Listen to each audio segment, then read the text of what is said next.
रात को इतनी ज़्यादा बारिश पड़ी ना, मैं बता नहीं सकता। ये है आज का एडिलेड का वेदर। हर एक वीडियो मेरी ज़्यादातर जो शुरू होती है ना, वो वेदर से ही शुरू होती है। रात को इतनी ज़्यादा बारिश पड़ी ना, अभी हवा इतनी ज़्यादा तेज़ चल रही है, चेक कर लो कैसे हिल रहे हैं प्लांट्स। और बीच में कभी धूप आ जाती है और कभी चली जाती है, हवा हो गई है ठंडी।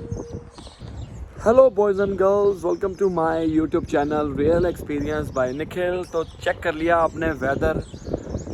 3-4 दिन से इतनी ज़्यादा गर्मी हो गई थी, मैं कहता हूँ पूछो ही मत। रात को कई बार तो एसी भी चल जाते थे और निकरे पहनने का टाइम आ गया था और फिर दोबारा ना हमने पजामे पहन लिए हैं गरम।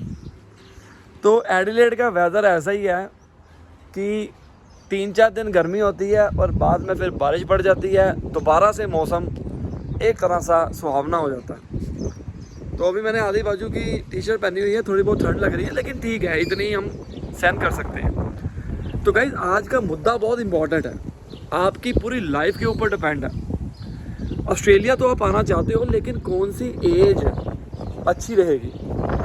स्टूडेंट एज में अच्छा रहेगा, फैमिली लेके आओगे तब अच्छा आएगा, सिंगल आओगे तो अब अच्छा रहेगा, मतलब बच्चे लेके आओगे तो अच्छा रहेगा। रीज़न क्या है? ये आपको वही बता सकता है जो एक्चुअली में ऑस्ट्रेलिया में है या जिसने रियल एक्सपीरियंस किया होगा। तो हम हैं आपको बताने वाले रियल एक्सपीरियंस। देखो, बात करते हैं स्टूडेंट वीज़े से। स्टूडेंट लोग, क्या ये अच्छी एज है आने की? बिल्कुल अच्छी एज है। रीज़न क्या है? अगर आप +2 करके आते हो तो अगर बिल्कुल सही चलते रहते हो, अपने वीज़े की कंडीशन के अकॉर्डिंग काम करते रहते हो, तो मुझे लगता है 7 साल के अंदर आपकी PR आ जाएगी आराम से। ऐसा मैं होप करता हूँ। मैं एक्सपर्ट नहीं हूँ, मैं आपको बता रहा हूँ। स्टडी कंप्लीट की, स्टडी के बाद आपने TR डाली, TR के अंदर आपने PR डाल दी।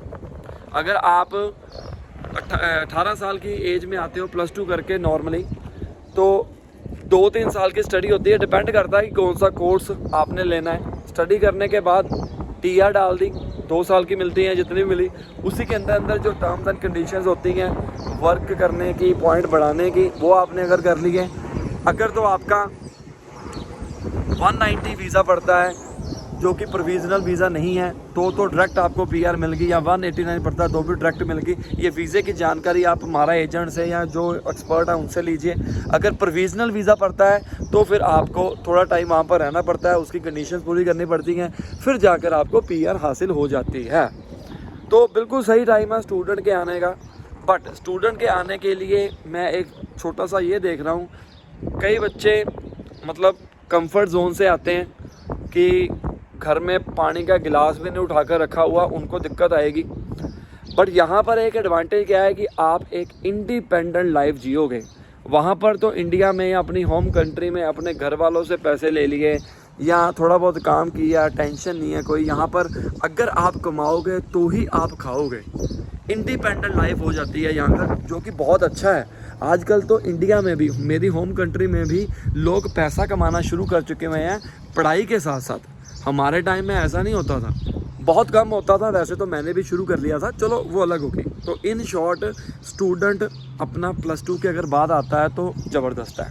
बैचलर करके आता है, मैं स्टूडेंट की बात कर रहा हूँ, अगर बैचलर करके आता है तो भी ओके है, मास्टर करके आता है तो भी ओके है, कोई दिक्कत नहीं है। जितना आप जल्दी ऑस्ट्रेलिया आओगे उतनी जल्दी आप PR और सिटीजनशिप ले सकोगे, ये तो आपको बताइए। क्योंकि सिटीजनशिप लेने के लिए आपको मिनिमम 4 इयर्स ऑस्ट्रेलिया में रहना पड़ता है, उसमें से 1 साल PR के ऊपर रहना पड़ता है। Then you are eligible to apply Australian citizenship. Okay, तो ये तो हो गया हमारा स्टूडेंट का। अब आती है बात सिंगल बंदे की। स्टूडेंट नहीं है, जॉब कर रहा है, सिंगल है। देखो भाई, उनके लिए भी अपॉर्चुनिटी बहुत अच्छी रहती है। मैं मानता हूँ उनकी एज थोड़ी सी ज़्यादा हो सकती है, डिपेंड करता है।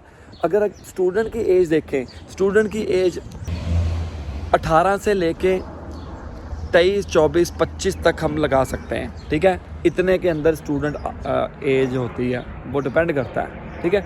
और अगर हम सिंगल के देखें, जिसने मास्टर डिग्री या बैचलर डिग्री कर रही है और वह जॉब कर रहा है 2-3 साल से, उसकी एज 25 से लेकर 28 के बीच में होगी, राइट। तो अभी आप कंपेयर नहीं कर सकते हो 18 साल के बंदे के साथ और 28 साल के बंदे के साथ। उसने अभी पढ़ना है और आप पढ़ाई करके आ चुके हो। आप ये चेक करिए कि क्या मैं डायरेक्ट पीआर लगा सकता हूँ। कोशिश करो कि वहाँ से ही डायरेक्ट पीआर लगाओ। कई बंदे क्या करते हैं कि ऑस्ट्रेलिया में आने की खातिर मतलब स्टूडेंट वीज़े के ऊपर भाग जाते हैं। देखो मैं ये नहीं कहता हूँ कि स्टूडेंट वीज़ा गलत है, मत आओ, लेकिन स्टूडेंट वीज़े के अंदर ना वर्किंग राइट्स आपको लिमिटेड मिलते हैं, खर्चा भी ज़रा होता है, फ़ीस निकालनी पड़ती है, मतलब ये सारी चीज़ें भी साथ में करिए। अगर आप पीआर के लिए एलिजिबल हो then why you are applying for student visa. कई ऐसे बंदे हैं बाहर जाने की खातिर अगर कोई रास्ता नहीं मिलता है, पीआर नहीं बनती है आपकी फील्ड में, वो बात अलग है, लेकिन ट्राई करो कि आप पीआर लेके या प्रोविजनल वीज़ा जो होते हैं पाथवे टू पीआर लेके, जिस पे मैं आया था, वो आप कर सकते हो, ठीक है। तो ये तो होगी सिंगल बंदे की, आराम से आ सकता है, लेकिन एज का थोड़ा सा हो जाता है।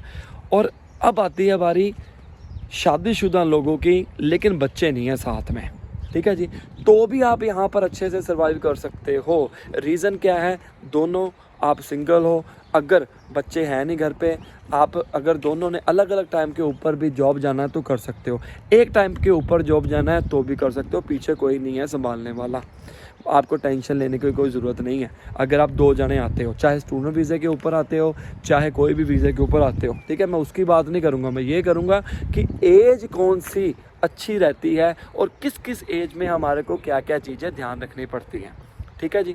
तो अब बात करते हैं फैमिली वालों की जिनके बच्चे हैं। देखो भाई ऐसा है, अगर आप बच्चों के साथ आते हो, फर्स्ट ऑफ ऑल खर्चा भी साथ में आएगा।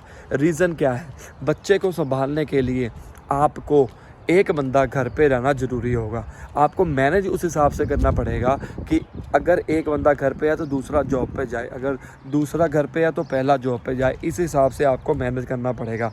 और इसी के साथ साथ आपको शुरुआती दिनों में थोड़ी सी चुनौतियाँ आ सकती हैं, क्योंकि बच्चे के स्कूलिंग को लेकर बहुत यहाँ पर चिंता में रहते हैं लोग, यहाँ पर नहीं पूरे वर्ल्ड वाइड में चिंता पे ऊपर रहते हैं, क्योंकि एक एजुकेशन ऐसी चीज़ है जो आपके साथ में जाएगी हमेशा। और हर कोई चाहता है कि यार जो हमारे बच्चे हैं अच्छा पढ़ें, अच्छा सीखें, अच्छी एक्टिविटीज़ में पार्टिसिपेट करें।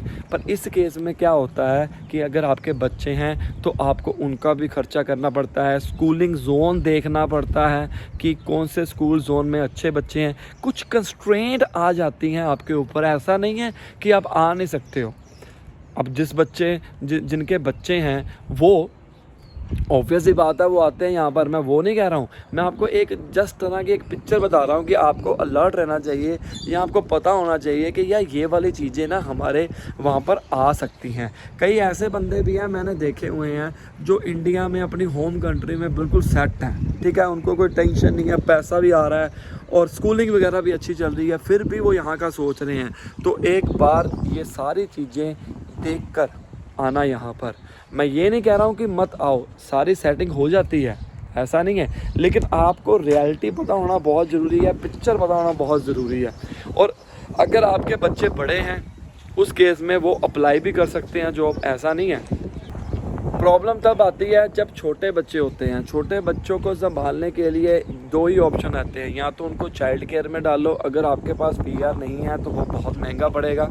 हमने शुरुआती दिनों में ऐसा ही किया था, क्योंकि यहाँ पर जितने लोग होंगे उनको उतनी गाड़ियाँ चाहिए, उतने ही खर्चे होंगे, और जितने जाने हैं उतने ही काम करेंगे तो ही आपका बेनिफिट होगा। रीज़न क्या है, हर एक चीज़ किराए के ऊपर है, घर किराए के ऊपर है। अगर आपने ग्रोसरी लेके आनी है, पैसा नहीं बनेगा तो कैसे लेके आओगे, काम करना पड़ेगा, ठीक है। और तो ये सारी चीज़ें हैं, आप थोड़ा सा देखकर आप चेक करिए। अब आने को तो कई यहाँ पर 40+ भी आए हैं और कई 30-35 की एज में भी आए हैं। मैं जब आया था तब मेरी एज छोटी थी, 30 ईयर्स था, माइट भी 30 ईयर्स का था, छोटी बेटी थी मेरी, ठीक है, दूसरी यहाँ पर हुई है। तो मतलब डिपेंड करता है, उस हिसाब से आइए। इंडिया में पूरी सेटिंग थी, अर्निंग भी अच्छी थी, लेकिन फिर भी हम आए हैं। अपना अपना डिसीज़न होता है कि आप क्या करना चाहते हो अपनी लाइफ में। किसी को देखकर मत आइए ऑस्ट्रेलिया में, आपको यही कहता हूँ।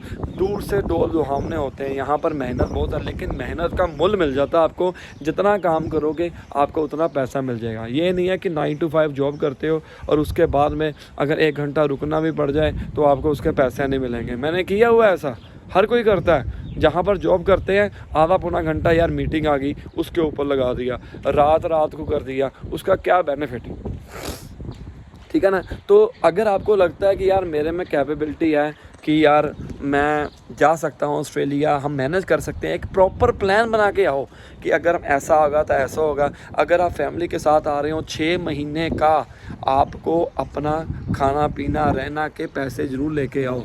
आज की डेट में एक फैमिली अगर रहती है सारे खर्चे डाल के $3,3500 पर मंथ के हिसाब से, मैंने पूरा बता दिया, ज़्यादा है काफ़ी, अपनी फैमिली के अकॉर्डिंग होता है। जब हम 3 जाने थे, मैं, इनायत और अमन मेरी वाइफ, तब मेरा खर्चा आता था मॉडर्न में 2000 से लेकर 2500 के बीच में, खुला डुल्ला, ठीक है। जो जनरल खर्चा है सारे किराए वगैरह निकाल के, रेंट निकाल के, मैं कहता हूँ इतना देखा था। और जब एक जी और आया, हरविन आई है, तो खर्चा और बढ़ गया। मतलब कहने का बात यह है कि आपको एक प्रॉपर प्लान बनाना पड़ेगा यहाँ आने से पहले, तभी आपको पता लगेगा कि यहाँ पर होता क्या है। नहीं तो क्या होगा आप ये सोचोगे यार पता नहीं कहाँ पर आ गया, अब क्या होगा, मुझे वापस जाना चाहिए, वहाँ पर मेरी सेटिंग थी। ऐसा नहीं है, लोग यहाँ पर भी रहते हैं, वहाँ पर भी रहते हैं। सोचना आपको है, सारी चीज़ें कंसीडर करके आइए, सिर्फ दूर के ढोल जो है देख कर मत आइए। Best of luck. काफ़ी चीज़ें आपको क्लियर कर दी होंगी मैंने। इसके अलावा कोई और डाउट रहता है आप मेरे से पूछ सकते हो नीचे कमेंट सेक्शन में। मिलते हैं अगली वीडियो में, बाय बाय।